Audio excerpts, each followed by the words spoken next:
Hey everybody, welcome to my channel. So I've been gone for a couple of days. I've been doing my iron-on vinyl t-shirts and all that jazz, but we're back, baby. If it's your birthday, happy birthday. Trigger warning, this video is going to be about the Memphis 3, the 3 little boys who were found mutilated and murdered in West Memphis, Arkansas. I want to talk about this case because it has always hit home for me, and it's always shown me how crappy detective work can put innocent people in prison for a long time and possibly get the death sentence, and that is terrifying. So, on May 5th, 1993, 3 8-year-old little boys, Steve Branch, Michael Moore, and Christopher Byers, were reported missing in West Memphis, Arkansas. The first report to the police was made by Chris Byers' adopted father, John Mark Byers, around 7 p.m. So, neighbors reported seeing the little boys together at 6:30, and then by 7 o'clock, John Mark Byers was reporting them missing.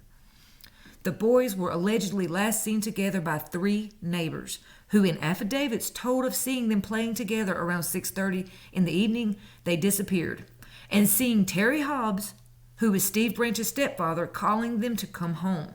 Initial police searches made that night were limited. Friends and neighbors searched throughout the area too. A more thorough police search for the children began around 8 a.m. on May 6th. They should have been out there earlier than that, I feel, but that's just me. By Crittenden County Search and Rescue personnel. Searchers canvassed all of West Memphis, but focused primarily on Robin Hood Hills, where the boys were last reported seen.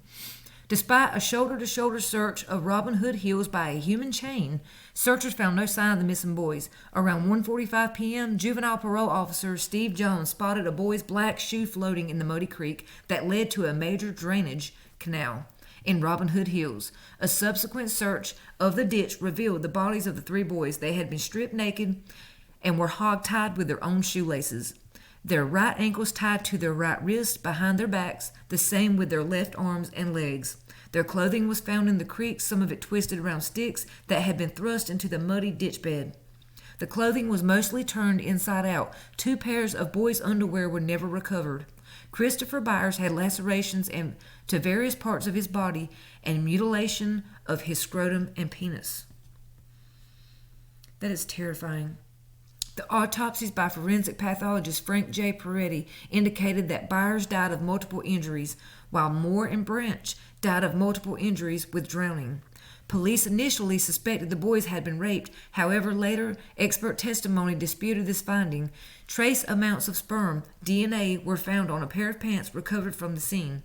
Prosecution experts claim Byers' wounds were the result of a knife attack and that he had been purposely castrated by the murderer. Defense experts claim the injuries were most likely the result of postmortem and animal predation. Police believe the boys were assaulted and killed at the location while they were found. Critics argued that the assault at least was unlikely to have occurred at the creek. Byers was the only victim with drugs in his system. He was prescribed Rowland in January of 1993 as part of treatment for ADHD. ADHD is attention deficit hyperactivity disorder.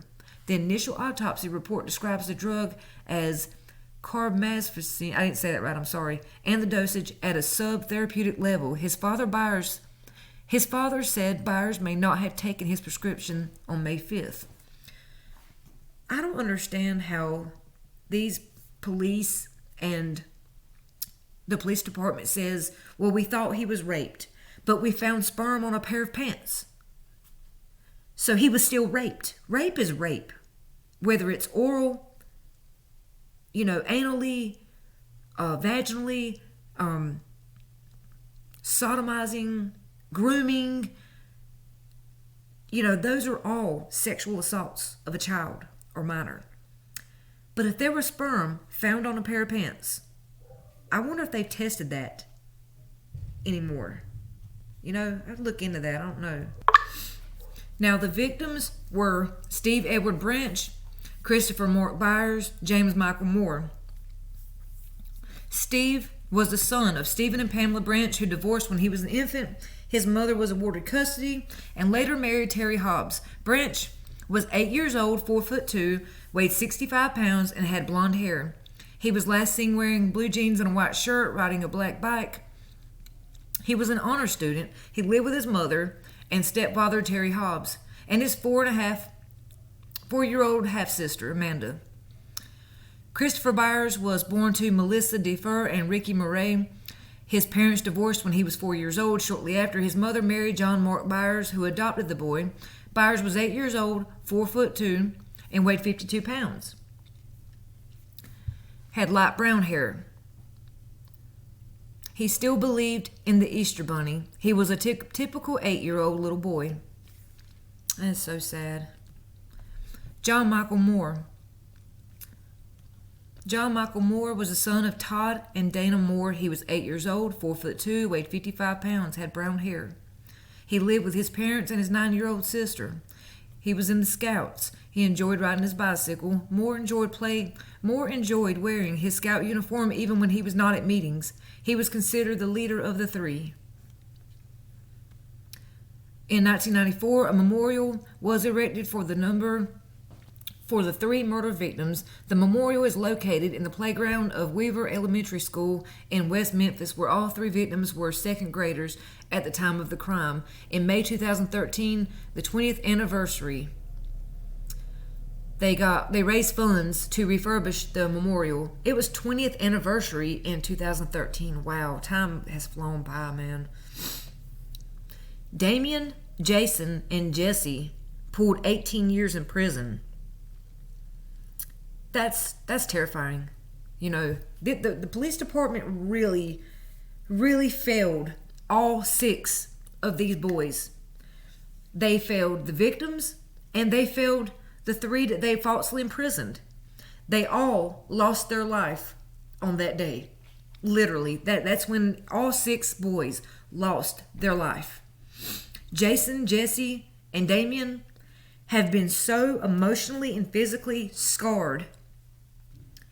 And Damien done an interview with Katie Couric about 3 years after he was released from prison, and he talked about how even though you get released from prison, people think, oh, well, that's great, you're being released from prison, and it's supposed to be such a happy time to be getting out, but it's such a shock. You don't react like, oh, I'm happy to be out. You're like shell-shocked. Things have changed, especially 18 years later. 18 years from 93 to 18 years later, things had changed dramatically. The technology, the style, living, the economy, the jobs, everything had dramatically changed. At the time of the arrest, Jesse Miss Kelly was 17 years old, Jason Baldwin was 16, and Damien Echols was 18 years old. They were literally at the prime of their, teenage life. They were at that point where you start to, head off, getting, going to college or getting jobs or, getting your education. Just because they had rough backgrounds doesn't mean they wouldn't have succeeded. I know people who quit school in the ninth grade, and they have successful businesses now. I know people who quit in the 8th grade, had no high school education, and run construction companies and own those companies and are successful. You can't sit here and think, well, because they quit school, they would never amount to anything. No, that's not the case. It's so awful. Chris Morgan and Brian Holland. Another thing I want to talk about, Jesse was in jail with a cellmate. This cellmate was an informant for police.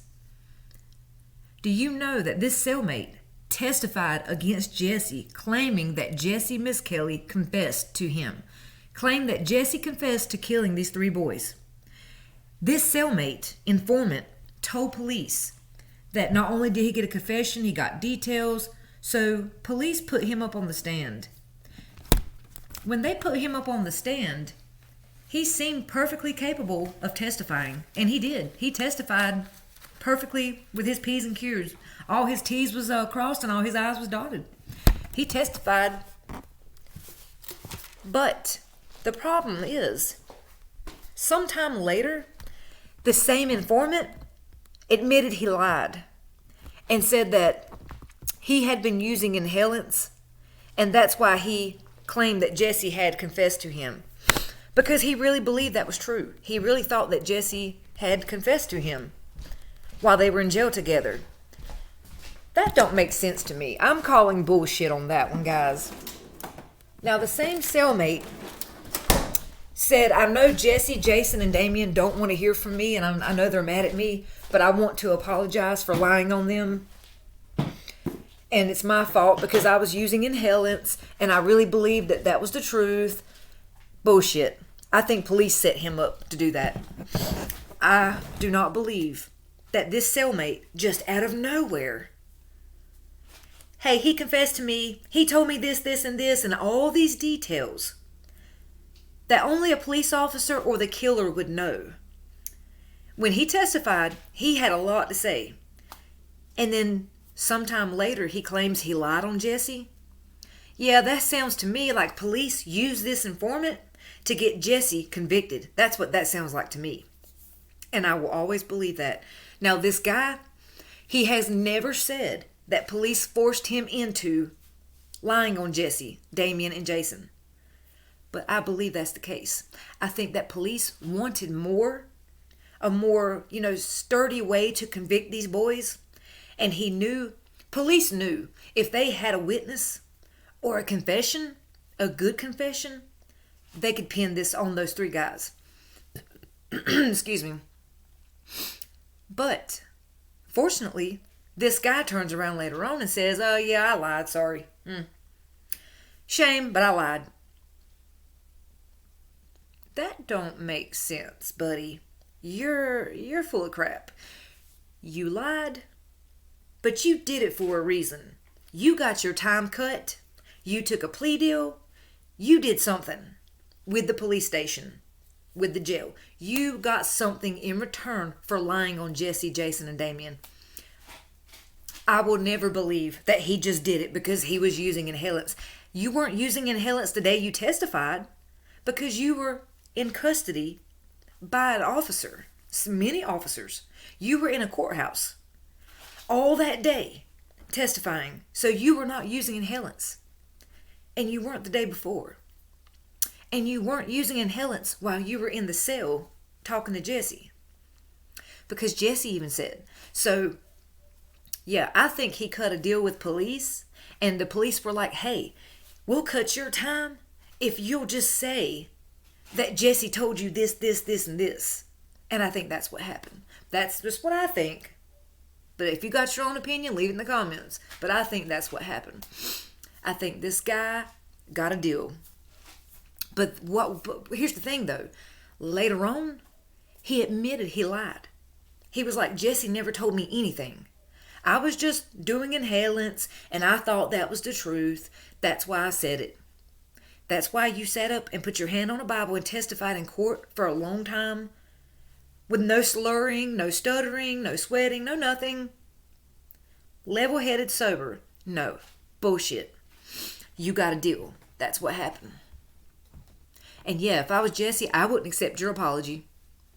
I'd forgive you, but I wouldn't accept your apology. So,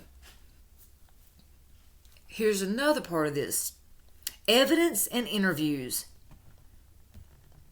Police officers James Sadbury and Steve Jones felt that the crime had cult overtones and that Damien Echols might be a suspect because he had an interest in occultism. And Jones felt Echols was capable of murdering children. How did you know that when you don't know Damien Echols? He's an 18-year-old goth kid from wherever. Oh, because he liked heavy metal music? That's how you figured he could kill kids? Because he liked heavy metal? Because he sat in detention and got in trouble at school?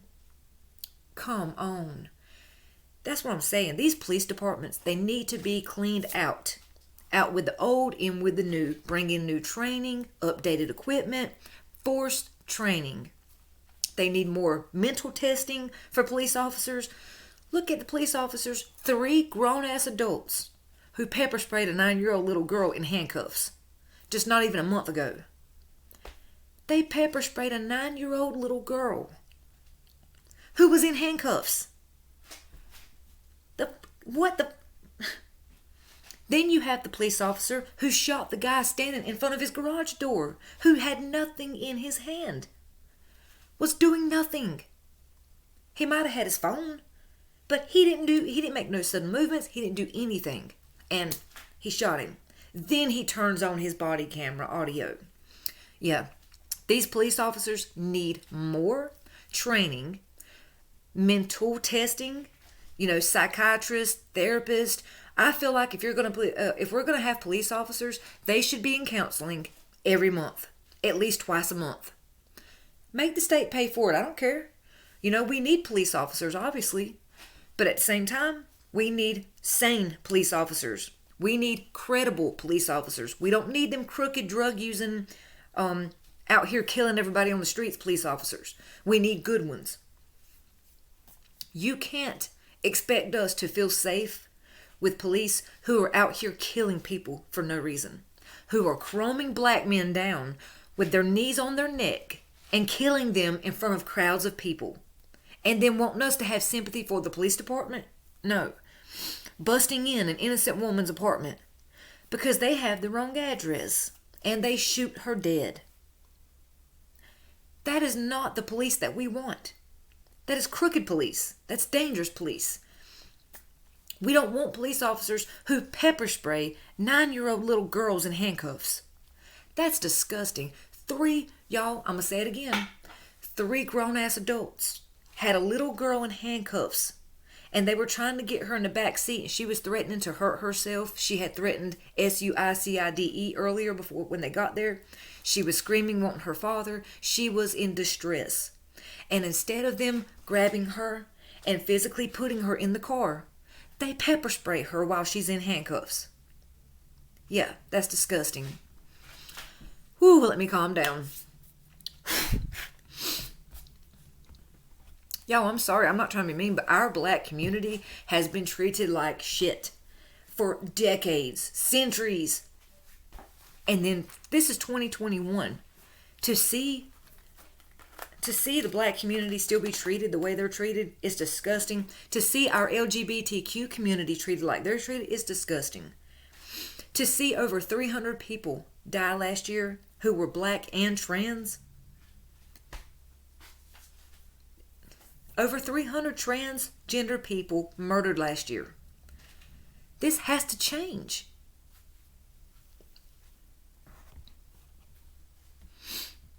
So, police officers, okay, so they suspected Damien because he just looked like he was capable of murdering children.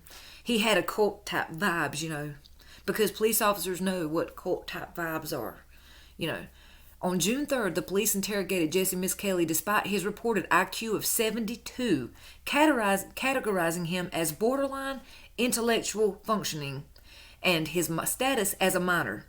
Miskelly was questioned alone. His parents were not present during the interrogation. Miskelly's father gave permission for Miskelly to go with police, but did not explicitly give permission for his son to be questioned or interrogated. And they should be able to sue the piss out of that police department.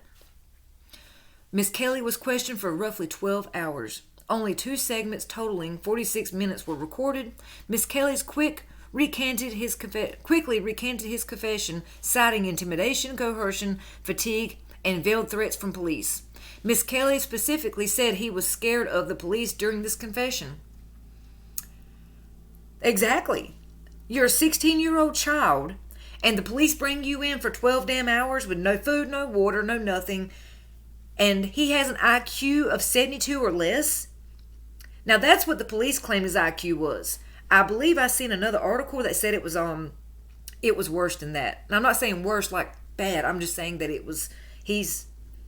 he could not be held accountable what they were trying to do to him. Now for 12 hours, a child, I feel like the family should be able to sue. Unfortunately, they couldn't. I don't think they could. But anyways, that's ridiculous. Police do that. And see, coercion, fatigue. Let me tell you something. When I get fatigued, I'm slurring. I'll be over here, if I don't get enough sleep, if I don't get enough vitamins, if I don't get enough water, food, I have to eat and make sure I eat several times a day. Fatigue will take me down. Back when I dealt with my ED, when my ED was severely bad, I would pass out. I would be like falling out. I couldn't drive hardly. I was constantly passing out. And all kinds of things were going on with my body. Though he was informed of his Miranda rights, Miss Kelly later claimed he did not fully understand them. And I could understand that. His IQ of 72, of course. I mean, I could see where he couldn't understand or comprehend the Miranda rights. Sometimes you have to explain these things, especially to a minor. A minor isn't going to understand these rights.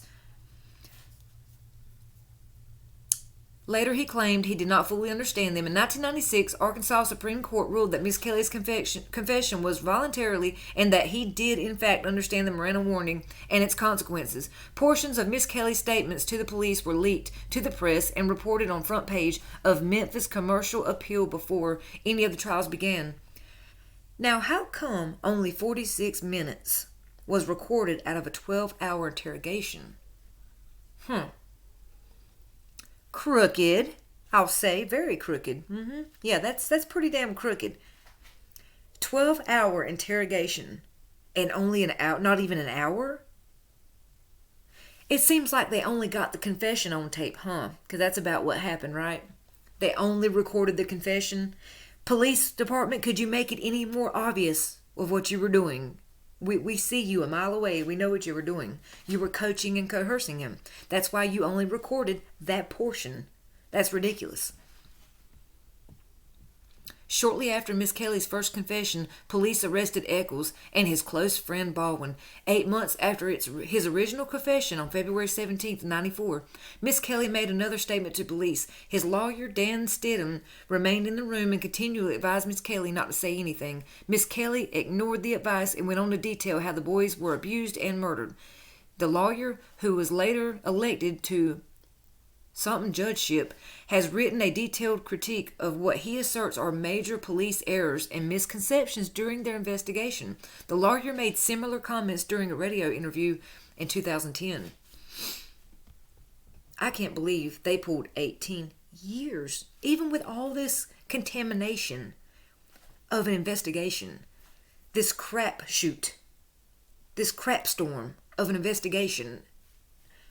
But that's our judicial system, guys. That's what they do. We have innocent people sitting in prison right now and on death row.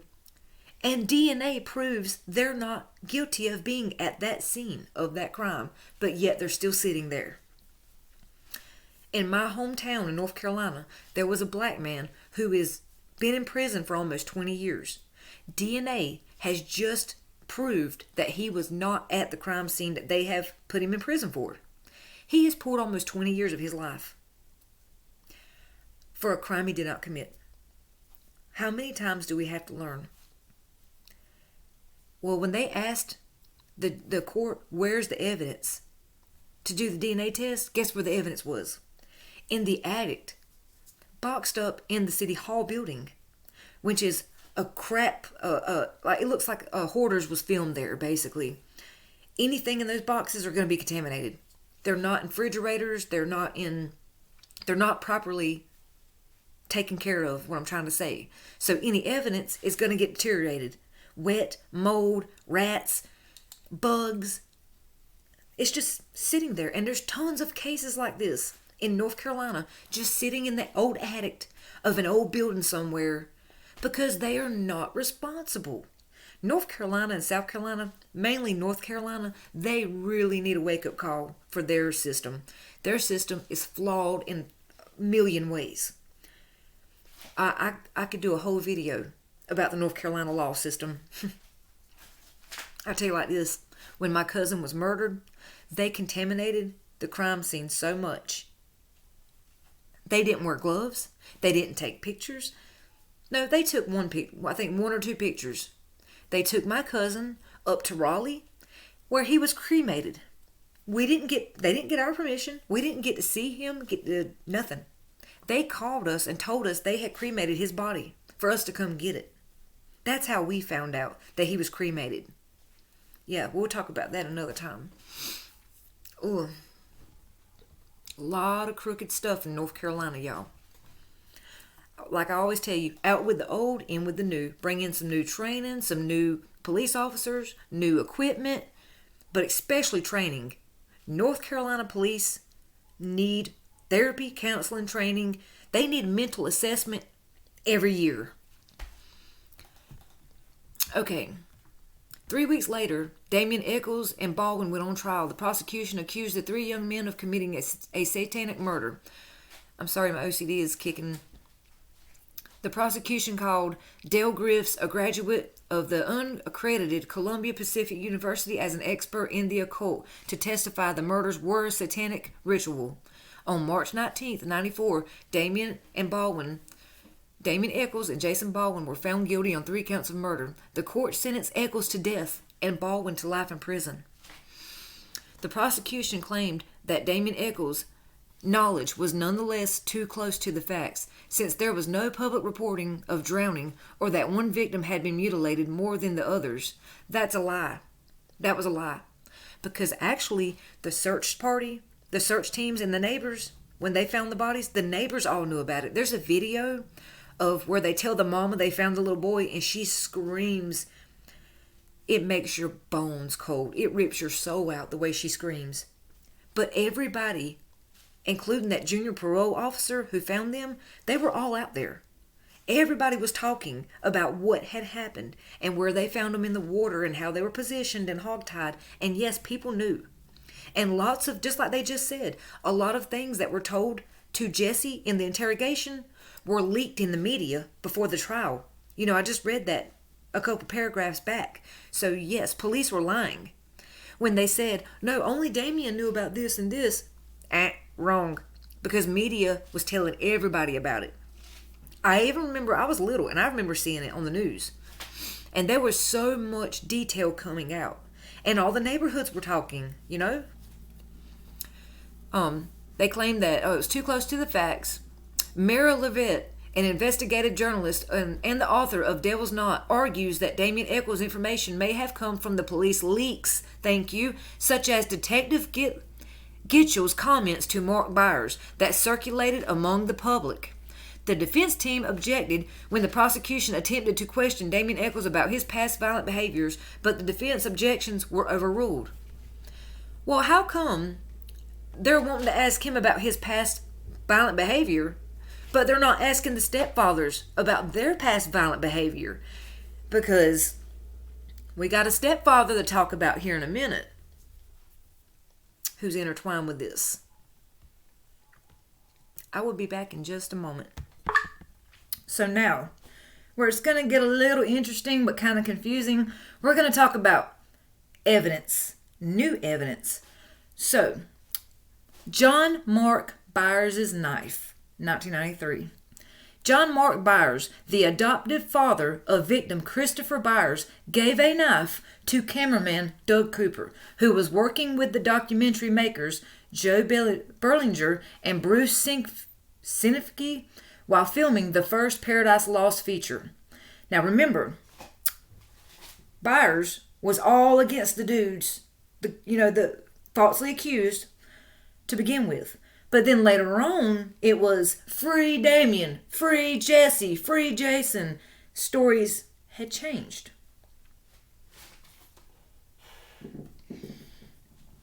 So, the knife was a folding hunting knife manufactured by Kershaw. According to the statements given by Berlinger and Sinofsky, Cooper informed them of his receipt of the knife on December 19th, 1993. After the documentary crew returned to New York, Berlinger and Sinofsky were reported to have discovered what appeared to be blood on the knife.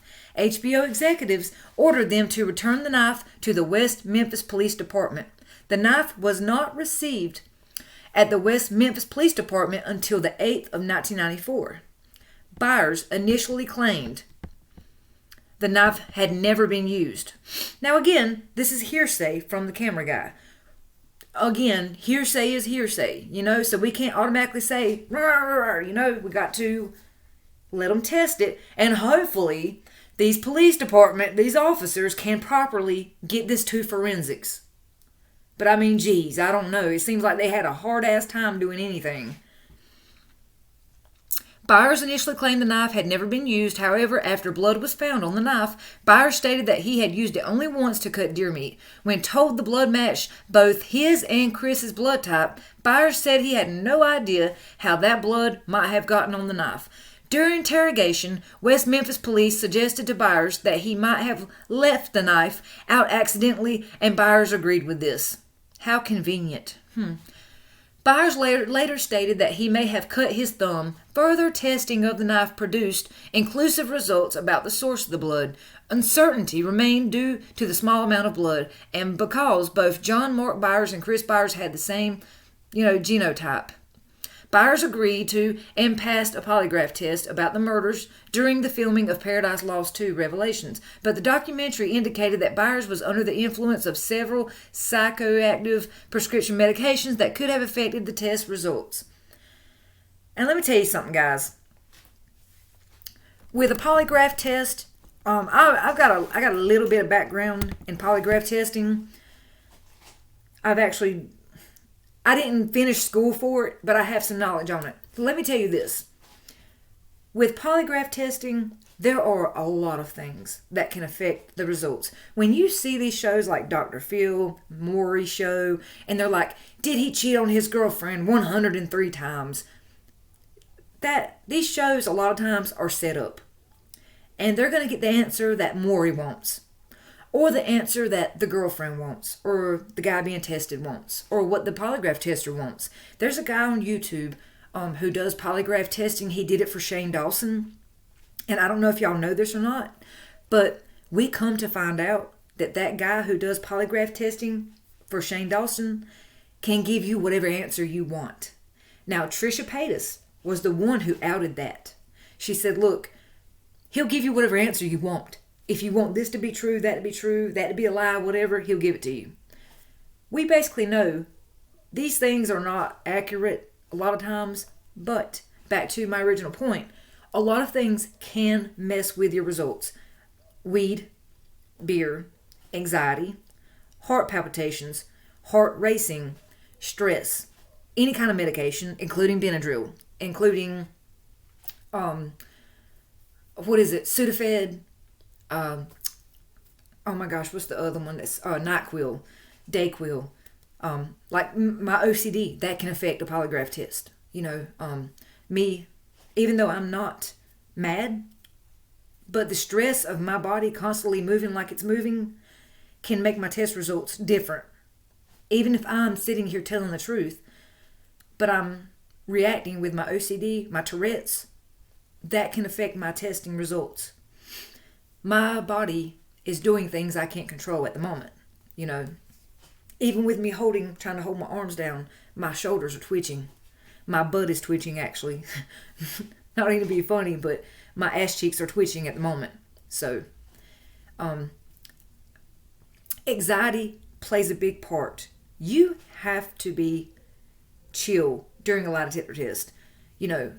Whether you're innocent or guilty, or you're going to look guilty. Even if you're innocent. If your anxiety is going extremely high, and you're like, and chewing your nails and stressing out just because you're in the police department, you're going to fail more than likely. I've seen it. Back when I was practicing and taking classes, doing the polygraph testing, my Tourette's was throwing my stuff way off. It's like this. You know how you're driving down the road and you got legal tags, you got legal driver's license, you're good. You have nothing to worry about. You don't have no alcohol in your system, no drugs in your system. You're just driving down the road and you see a police officer. What happens normally? Heart starts racing. Anxiety starts flaring. You start, getting hot. You start getting stressed out a little bit. Like, well, what if this? What if that? What if it's a bad cop? What if it's a good cop? What if my taillight's broken? Well, what if my tags are dead? Or my tag's actually dead? Did I bring my driver's license? Well, did I have a drink last night? Did I eat a honey bun this morning? Is my mouthwash gonna... your brain goes crazy, haywire. That is the kind of stress that happens during a lie detector test. It's the same anxiety. Just like when you see a traffic check up ahead, you're driving up, you see a traffic check, you have a license, insurance, everything's good, but you still start to panic. And you're like, why am I panicking? I have my license and registration. I'm fine. I don't have no warrants. Why am I stressing? But you can't control it. That's what happens with a lie detector test too. It's like, even though you didn't do anything, you're still stressing. or just being at the police department stressing you out. You can't always go by a polygraph test. And there's some people who know how to beat the test. I have seen it to where people will be chill, relaxed, no stress at all, and look you right in your eyes and say, I just shot you in the head. I just shot you in the foot. And they did not, obviously. But they're able to say that. Let me just stop for a minute. Let me warn you guys, okay? This could have been you. This could have been your children, your parents, any one of your family or friends. This could be any innocent person falsely accused of murder and locked up. Do you know one part of the evidence they used against Damien Echols to get him on the death penalty? To get him the death penalty? A Stephen King book. Look up Damien Echols on the Katie Couric show. And Katie asked Damien about why he thinks they targeted him. And he says, as a part of evidence, they used the fact that he owned Stephen King books. He was in what we call the Bible Belt in West Memphis. That could be anyone falsely accused today, tomorrow, last week, next week. Never think that you just could be overlooked. Because these three boys never thought it would be them. We never think it'll be us or our family, but it could be. So be warned. This is why we have to talk about these things. This is why we have to share awareness on this subject and many others. Because it'll never stop if we just forget about it. Yes, this happened in 1993. Yes, they were released 18 years later and it's over and done with. No, it's not over. It'll never be over for Damien, Jason, Jesse, and those three little boys as families. There's never going to be justice until they get out with the old, in with the new. Damien Echols said it best. Katie Couric said, do you think there will ever be justice for this situation, for these families? For you, basically. Do you think there would be justice? And Damien said it perfect. No. Not until they take all these old investigators out and bring in new ones who have no ties to this case. Because the old ones have built careers on this case, falsely accusing three people. But they have become detectives. They have built full-blown careers off this case. Even though they were wrong. Even though they didn't half-ass look at the evidence. Half-ass investigate anything, contaminating crime scenes. They built themselves careers. It's a damn shame that none of those police officers, detectives, DA, judge, none of them will ever pay the price for what they did to these three boys. And because of that, we'll never get justice for the three victims. The 8-year-old little boys will never get justice until they out with the old, in with the new. We have to have new investigators. Preferably not even from that town, if possible, who have no ties to anyone in that town. With good training, amazing brain activity skills, who aren't old in that situation, who can see past. When I say old, I don't mean in age. I mean mentally, stuck in the old times of the way the law works. We need people with the new age of thinking who understand reading a Stephen King book doesn't mean you're a devil worshiper. Wearing black clothes and black makeup doesn't mean you are satanic. And even if you do worship the devil, okay, that's your agenda. That's your prerogative. Okay, whatever, fine. Satanists don't always kill, We need police officers and investigators and DA and judges to come in who understand that. Just because you're transgender, that doesn't mean you are in the witchcraft.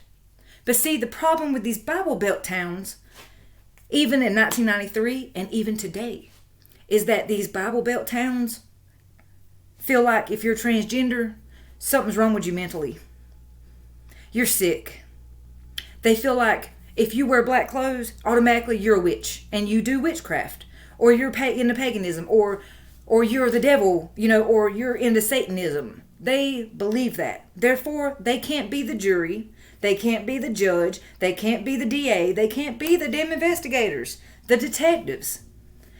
I cannot even believe that they use the fact that this 18-year-old boy owned a Stephen King book or read Stephen King as evidence. How fucking ridiculous, y'all. Come on. Jesse, IQ 72 or lower, and they give him a 12-hour interrogation with no food, no water. He's fatigued and being coerced, and they only record 46 minutes of it. They stole 18, 19 years, including court time, court dates before they were actually imprisoned. They stole 19 years from these 3 boys and these families and the victims' families, when they could have been looking at other sources, other suspects. They could have actually found the killer had they been looking instead of trying to pin it on these 3. Because let's be real, y'all, they pinned it on these 3. They set up and they pinned it on these 3 boys, and once they named these 3 boys, they ran with it. That's lazy police work. Lazy DA, lazy jury, lazy judge, lazy everything. We need a investigation into the actual sperm on those pants, the blood on that knife. We need more, and we need better updated equipment. Forensics, medical examiners need to exhume bodies. Sadly, I'm sorry to say that, because I know nobody wants to bring the victims back, from the grave and exhume or examine a body, but sometimes you have to find a killer. And I feel like that's what kind of needs to be done. And get a new medical examiner, get a whole new everything. Get a new detective on the case. Celebrities like Johnny Depp, Eddie Vedder, there were many, many more. Peter, I can't remember Peter something. But it was a lot of celebrities who, were like, look, we believe that Damien, Jason, and Jesse are innocent.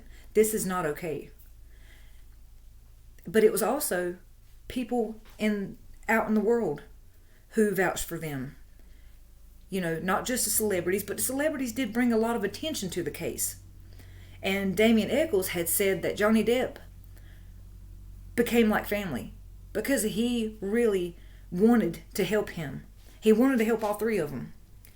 And when they asked, they were asking Johnny Depp, Damien had, was like, when they asked Johnny Depp why he had helped them, why he believed them, Johnny Depp said, because that could have been me. What if me and you had swapped places and I was you, and they seen me with my long hair, and my lack of music? They would have done the same thing to me. And they would have falsely accused me and falsely imprisoned me, just as they did you. They can do it to anyone else. We have to bring awareness to this. We have to stop this. And when they asked the other guy why he wanted to help, he was like, oh, because I don't like bullies. And this whole police department is nothing but a bunch of bullies. And they were. I feel like it's so messed up that the city, the town, the state, the police department, the judge, nobody can be sued. Because they did what's called an alpha plea. And that basically forces the inmate to plead guilty while pleading their innocence. But mainly, it's just so the inmate can't sue the state, or the police department, or the city. That's all that's about. Because they don't want to pay for their mistakes. Why aren't they fired? Why aren't they investigated? Because if they did this to Damien, Jesse, and Jason, you bet your ass they've done it to a bunch of other people. Especially in these Bible Belt towns. Now, my hometown is a Bible Belt town. And that's where I was telling you about the black man who has served almost 20 years, who they just did DNA and found out that his DNA was not at the crime scene, like police initially claimed. He's still sitting in jail waiting to get out. It's messed up. It's disgusting. And meanwhile, the killer goes free. But you know what really makes me mad? Why can't the police departments just take an L and say, I'm sorry? Hey, I'm sorry. I messed up. I was wrong. Can you forgive me? I took 20 years of your life. I'm sorry. I took 2 weeks of your life. I'm sorry. I falsely imprisoned you. I was wrong. I'm sorry. My investigation was messed up. I made a bad mistake. I'm sorry. But they don't do that. The state doesn't apologize. The jail, the court, the DA, the investigators, the detective, nobody apologizes when this happens.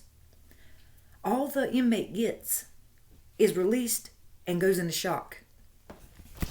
Damien Echols said that he hadn't seen a computer since 1987. When he got out, everything was so dramatically different 18, 19 years later. He'd never seen like cell phones, computers. This whole new world had formed and developed around him while he was in this box. Once he steps out, he goes into shock. He's like shell-shocked. He was in a holding cell every day for 18 years. They had him on death row for 18 years, y'all. They had him tried and sentenced to death 3 times. 3 times they sentenced him to death. When they did let him go back to court, they sentenced him again and again and again to death. He said they had no medical, no dental on death row because they don't feel like they should have to give you any since they're going to kill you anyways. There is a video called Damien Echols and Henry Rowland's Life After Death, the New York Public Library. Go watch that video. Damien Echols and Henry Rowland's Life After Death. It's November 12, 2012. That video, it brought me to tears. Damien talks about, while he was in prison, about the celebrities doing the festivals and how he wished he could have, been there. But being in prison, it's like the outside world just doesn't exist anymore. And how can you rehabilitate when you're literally boxed like he was on death row? He wasn't with other inmates. He was on death row for almost 19 years.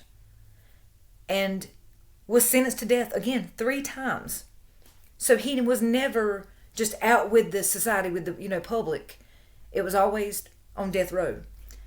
He knew that he's an amazing writer. He's wrote several books. But one of the things he talks about is while he was in prison, he would write about things he loved before prison because he was slowly forgetting about them, like pizza. He knew that was his favorite food, but he couldn't remember how it tasted.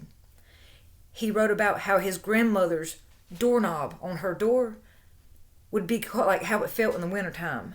The detail of how cold it would be, the texture, how it sounded when it turned and stuff, because he couldn't he was losing memories basically.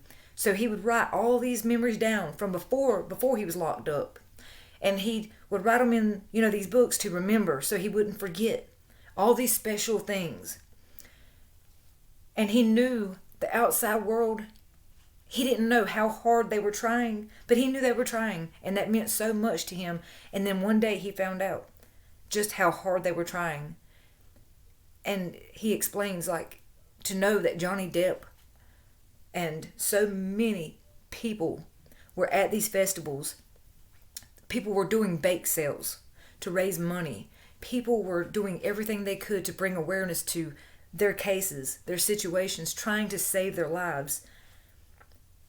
But it also, for me, it hurts to know that this police department has never had to take accountability for what they did. They've never, not once, ever, gotten in any kind of trouble for what they did. it breaks my heart knowing that not only the 3 victims have no justice, that these 3 men have no justice. And their lives were taken too. 6 people lost their lives on that day that these boys were found murdered. So, following their convictions, Echols, Miss Kelly, and Baldwin submitted imprints of their teeth. They were compared to the alleged bite marks on Stephen Branch's forehead that had been mentioned in the original autopsy or trial. No matches were found. John Mark Byers had his teeth removed in 1997 after the first trial, but before an imprint could be made. His stated reasons for removal are apparently contradictory. He has claimed both that the seizure medication he was taking caused periodontal disease and that he planned the removal because of other kinds of dental problems that had troubled him for years. After an expert examined autopsy photos and noted what he thought might be an imprint of a belt buckle on Byers' corpse, the elder Byers revealed to police that he had spanked his stepson shortly before the boy had disappeared. Again, more evidence that the police should have been looking at. Vicky Hutchinson, her recantation of 2003. And in October of 2003, Vicky Hutchinson, who played a part in the arrest of Miss Kelly, Echols, and Baldwin, gave an interview to the Arkansas Times in which she stated that every word she had given to police was a fabrication. She further asserted that the police had implied that if she did not cooperate with them, they would take away her child. She said that when she visited the police station, employees had photographs of Echols, Baldwin, and Miss Kelly on the wall and were using them as dart targets. She also claims that an audio tape the police said was unintelligible and that they eventually lost was perfectly clear and contained no incriminating statements. You know what I'm saying? This is a dirty police department. Very dirty, very crooked. And somebody better get these people out and bring the new in. And ASAP. And I'm talking politicians too. Because, you know what I'm saying? That whole damn state needs to wash the old out, bring the new in, and get these people out these desk jobs. Because they are ruining and stealing lives from people. Arkansas has a high number and arrest and things like that. Let me tell you, I bet you most of these, there's no evidence. I guarantee you there's tons of cases like this case, like the Memphis 3. They just haven't been publicized, but I can promise you there are. There are more. Because in North Carolina, there are. There have been many times that people were falsely imprisoned, and the police department will not tell you. They will not let them go, and they will not admit they were wrong. They're not going to, because they're buttholes. Just like in the black guy's case in my county, in my hometown county. He has been falsely imprisoned for almost 20 years. I got to see if he actually got out yet or not. They were supposed to. But the DNA, again, they have been putting the DNA, it's been sitting in an attic for 20 years, deteriorating, not properly taken care of. But in an attic of the City Hall building, the old building that nobody uses anymore, it's such a crap show. Burns me up. DNA testing and new physical evidence, 2007. In 2007, DNA collected from the crime scene was tested. None was found to match DNA from Echols, Baldwin, or Miss Kelly. A hair inconsistent with Steve Branch's stepfather. Terry Hobbs was found tied into knots used to bind one of the victims. The prosecutors, while conceding that no DNA evidence tied the accused to the crime scene, said the state stands behind its convictions of Echols and his co-defendants. Pamela Hobbs, 2009, Declaration, United States Court, Eastern District of Arkansas, indicates that one hair was consistent with the hair of Terry's friend, David Jacoby. That would be interesting.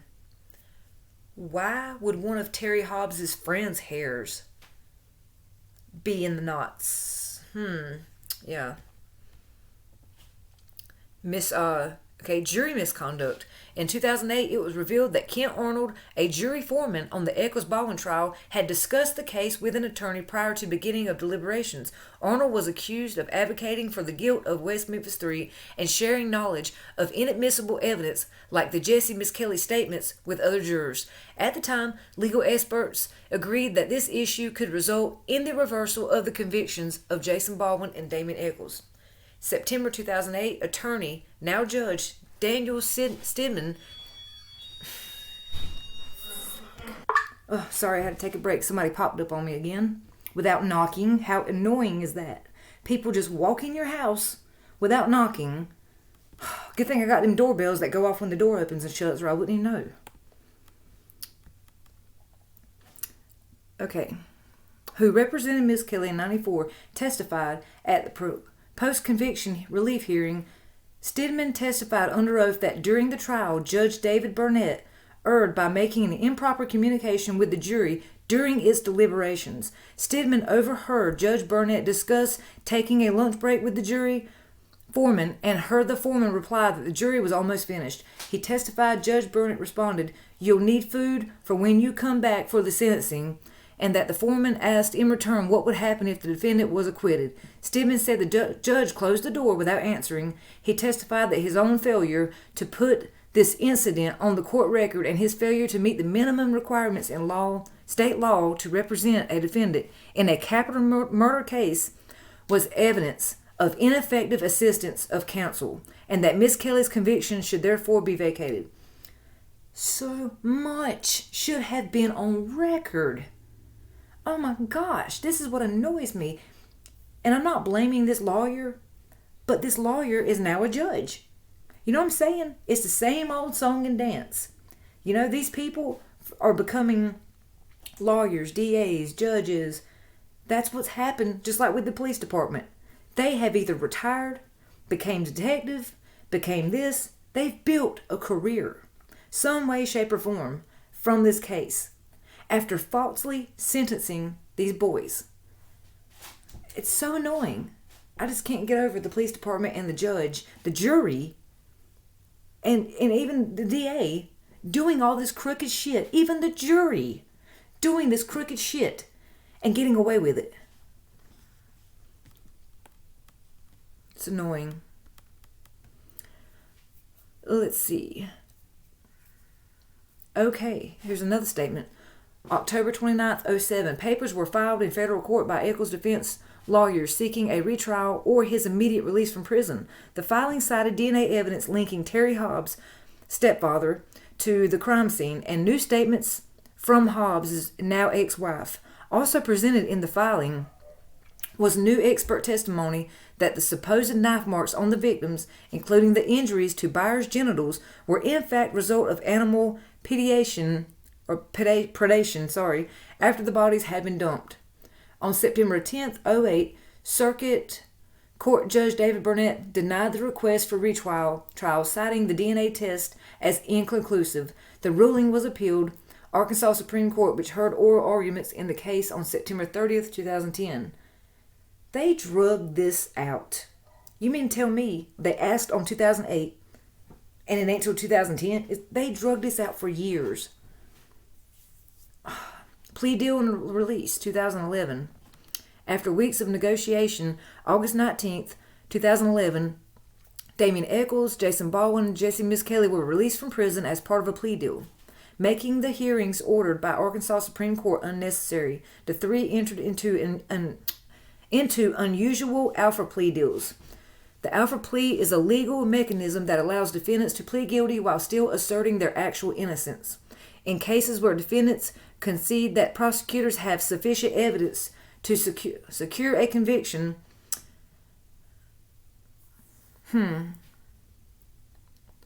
See, that's what I'm saying. You got to plead guilty to be innocent, to get on out of prison. And so you can't sue the police department. And see, as a part of the plea deal, the three men cannot pursue civil action against the state for wrongful imprisonment. Go figure. We didn't know that was coming, huh? Yeah, we didn't know that was coming. Okay. It's so messed up. They lost so many years of their life. Again, though, I keep thinking back to the interrogation of Jesse Miskelly. 12 hours. And they only record 46 minutes. Yeah, that's definitely crooked, shady. But those police officers, where are they? I bet they made detective. I bet they retired and had a nice retirement while these guys stayed in prison for 20 years. And the fact that Byers' stepfather and mother divorced, and she comes out and says that his no, not that woman, but the other mom says that Terry Hobbs' friend, that Jacoby guy, his hair was in a knot where the ties were, where they were binded up. That's interesting. Damien has said while he was on death row, he was locked down 23 hours per day at Varner Unit Supermax. On August 19th, they were released. But you have to think, after almost 19 years of being on 23-hour-a-day lockdown, no dental, no medical. He said that he was losing his eyesight. His teeth, were his overall health was declining rapidly. And you don't get a doctor on death row. Like he said, like they tell them, they're planning on killing you anyways. Why would they get you a doctor?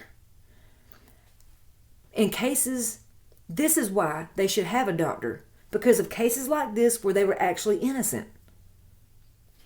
That's why they should have a doctor, in prison or on death row. This reminds me so much of the Salem witch trials and the Salem ordeal altogether. It's like, well, you look like a witch, so you're a witch. Oh, well, you like wearing black hair, then you're a witch. Oh, you swept your floor with a broom? You're a witch. You're flying on it. Oh, well, you used aloe to cure your sunburn? You're a witch. Really? I mean, you put cheese on your sandwich? You're a witch. You ate a sandwich? You're a witch. It's so freaking annoying. But it's the same exact deal. I would compare the Memphis 3 case to the Salem witch trials. It's the exact same thing. Let's see. I want to find Damien's book. He has written several books. Okay, here we go. His poetry. Damien Echols' poetry has appeared in the Porcupine Literary Arts Magazine, Volume 8, Issue 2. He has written a nonfiction for the Arkansas Literary Forum. Since his release, he has published a nonfiction book about both his childhood and incarceration called Life After Death, which includes material from his 2005 memoir. He and Lori Davis, a New York landscape architect who initiated a correspondence with Damien Echols in 1999 and ultimately became his wife, co-authored Yours for Eternity, a love story on death row. I'm going to have to read that. I hadn't read that one. That's amazing. Echols provided the voice of Daryl, a fishman, and a fish situated on a robot body in episode 3 of the animated Netflix series, The Midnight Gospel 2020. Really? I didn't know that. Let's see. Jesse. Let me see, Jesse. And there's a little info here. Under the Bruton rule, his confession could not be admitted against his co-defendants, and thus he was tried separately. Miss Kelly was convicted by a jury of 1 count first-degree murder, 2 counts second-degree murder. The court sentenced him to 40 years plus 40 years in life. His conviction was appealed and affirmed by the Arkansas Supreme Court. And released. Since his release, Jesse Miskelly has become engaged to his high school girlfriend and enrolled in a community college to train as an auto mechanic.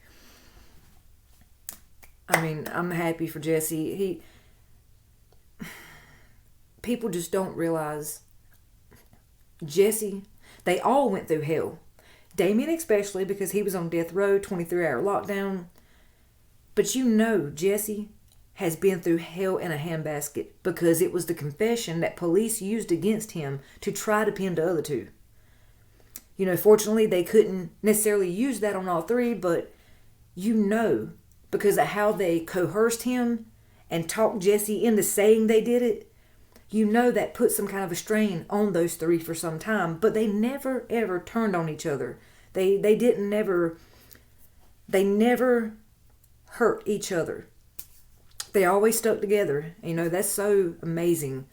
Charles Jason Baldwin, Baldwin said in an interview with Piers Morgan that he worked for a construction company and he was learning how to drive. He has stated that he plans on enrolling in college to become a lawyer in order to help wrongfully convicted persons to prove their innocence. Since his release, Baldwin has moved to Seattle to live with his friends. He is in a relationship with a woman who befriended him while he was in prison. Baldwin was initially resistant to agree to this deal, insisting as a matter of principle that he would not plead guilty to something he did not do, but he said his refusal would have meant that Echols stayed on death row. This was not justice, he said of the deal.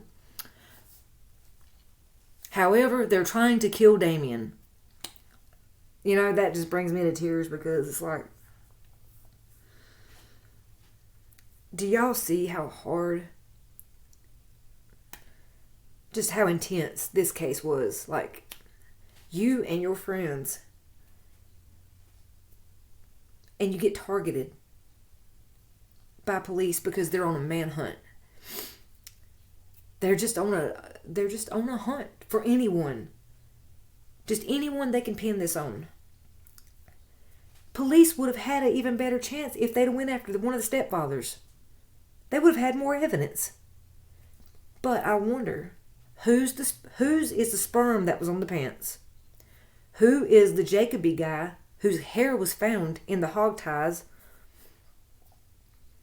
And who was the blood that was on the Hobbs's knife that was given to the camera guy? Whose blood was that? Was it human? Was it an animal? And where's the Jacoby guy?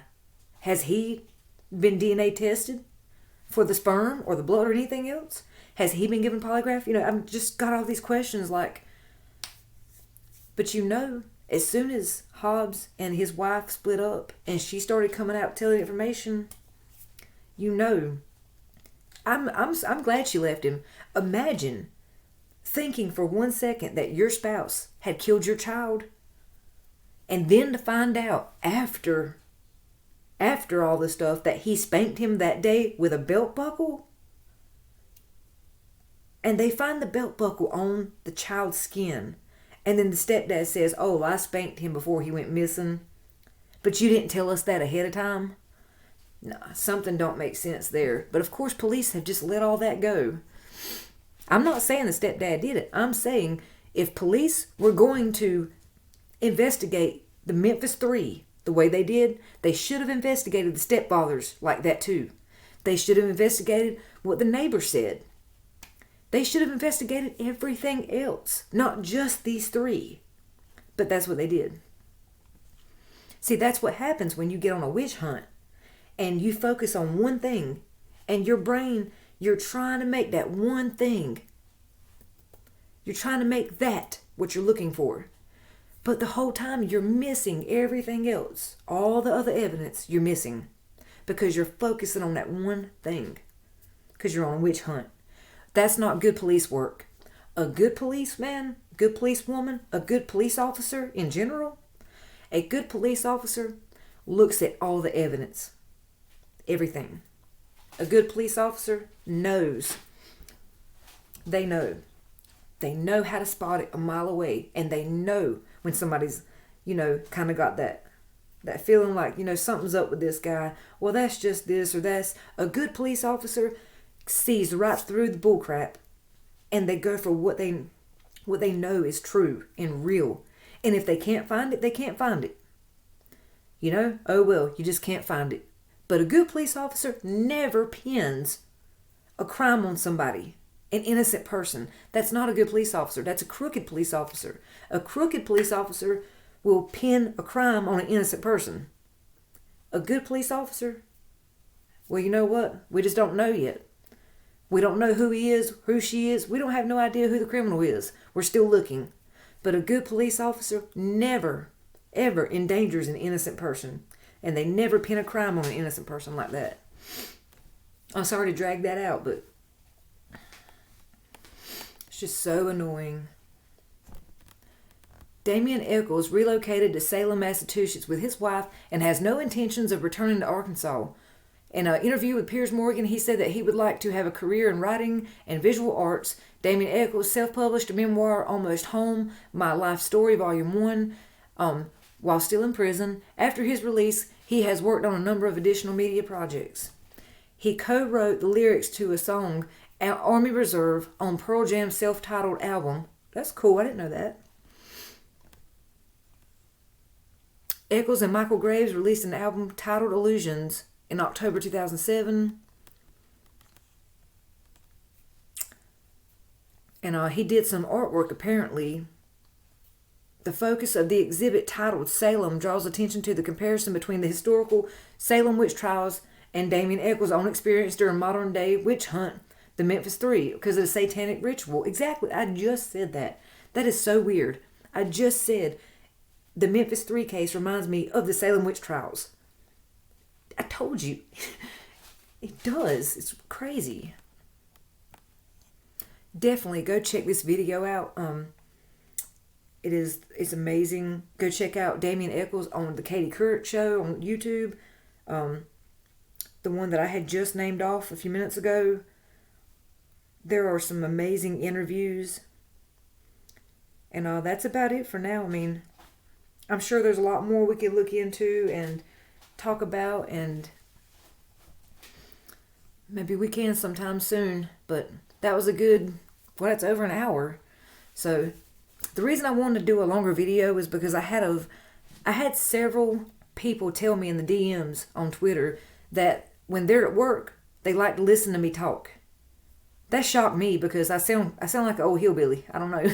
But they were like, we love listening to you. Can you make a longer video just talking about whatever case or whatever, so we don't have to keep looking at our phone and changing the video and let it play? And I was like, okay, I'll make a longer video talking about whatever. And I decided to do this case because this case has always stuck out to me. And I hope these three people are okay. I hope they're living their best life. I wish they could sue the police department, but they can't. But hopefully they're getting much love from everyone, and hopefully we can share awareness and get innocent people out of prison and off death row. And like I said, there's a man in my hometown right now. I done a video about him about a month or so ago. I'm going to do another one, and we got to get him out. He's innocent. And look up North Carolina wrongfully accused man, or look up North Carolina man who's been in prison for 20 years, falsely imprisonment. You know, it's just terrifying. It's like Damien said in the interview, you're in there in that box, and everything outside just doesn't seem real anymore because you don't see it. You don't.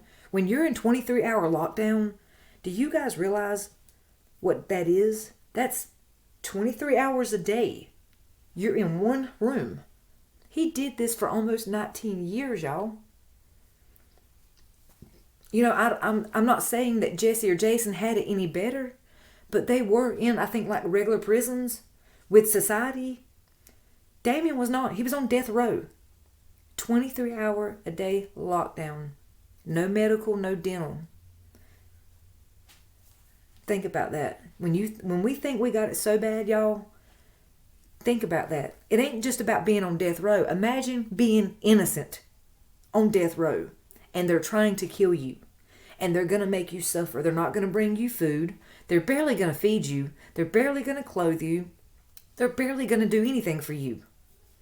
Think about that for a while. And we think we have it so bad, and we're unappreciative some days, and we have hot water, cold water, drinks, you know, soda pops, candy, nice air conditioning, heat. We got vehicles, getting our hair done, nice clothes to wear, get tattoos anytime we want, get our teeth fixed. We have all these things. We take it for granted. Anyways, guys, thanks for watching. And if there's anything I messed up on while reading, correct me in the comments. And if there's something you want me to talk about or look into, share awareness, put it in the comments.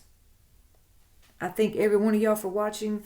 We're at 315 subscribers, and that's great. Hey, that's 315 people who can help share awareness and who we can help. And we can talk about so much stuff on this channel. We can talk about anything. And we tell the truth. We bring the realness. We bring the honesty. We're not out here trying to get views and YouTube AdSense. We're not trying to get Twitch money. We're not trying for all that crap. We're just trying to get the truth out. And we're being real about it. Thanks for watching, y'all. I appreciate it. I love you guys. Thank you. Bye.